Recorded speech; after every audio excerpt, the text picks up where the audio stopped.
Hello and welcome, my name is Pablo Urbano and I'm going to explain how I created my item, the lantern, for the NPC. And let's start and give it a shot. Let me show how it works. First off, as we can see, there is no lantern right now. That is because the NPC has the lantern, but it doesn't have batteries on it, so it won't turn on unless the player is there and gives the NPC, the batteries for it. This will activate the lantern and give a light source for the player to have a better way to see stuff. So if we press E, we can see that it will turn on the light, but it will deplete quickly in 10 seconds, and after done this, it will basically go from the intensity of 1 to the intensity of 0. So I also created a battery system that basically repletes the item, the battery, for the lantern, as shown here. Each time the NPC goes through it, it will reactivate the lantern once again and set the intensity back to 1. Here we can also see that happening. So now to explain how it works, we'll first we'll go with the NPC and then with the 2 batteries. So for the NPC, what we created was basically an empty game object and added the light source to it. And also a sphere collider, so basically it knows whenever the player is close to it. On the script is where we did most of the stuff, and we can see here that the private light, my light, it will have only 10 seconds to work, and after 10 seconds it will go back to 0. The max intensity will always be 1.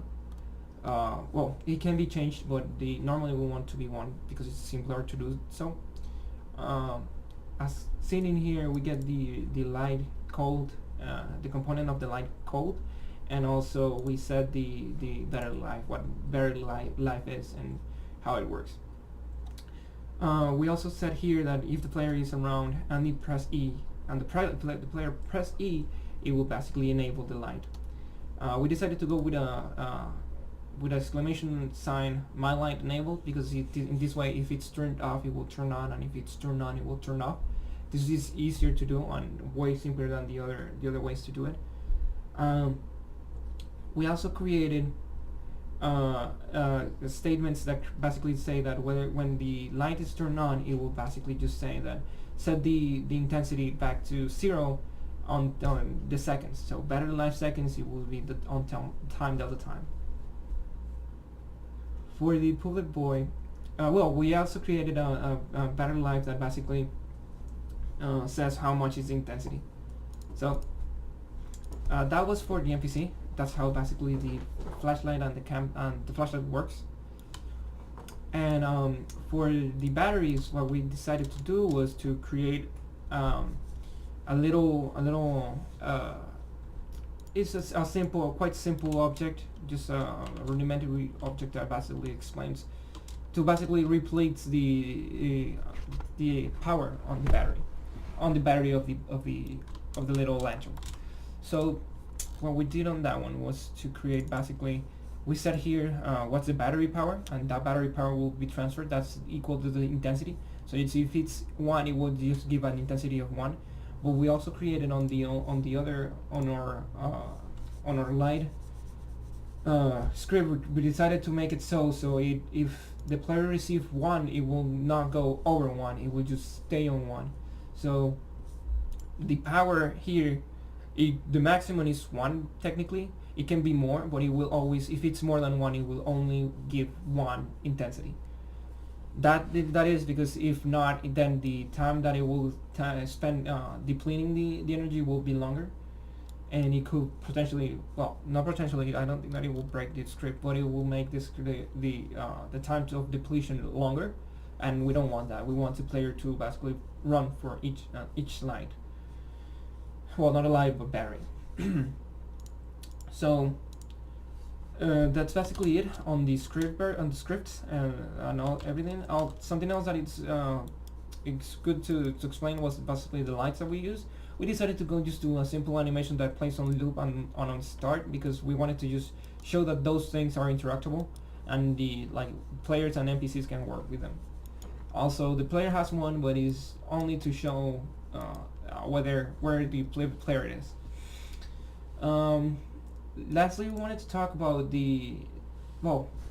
the Trello cards. We use Trello to basically go through every step, every minor and major step on the work that we did here.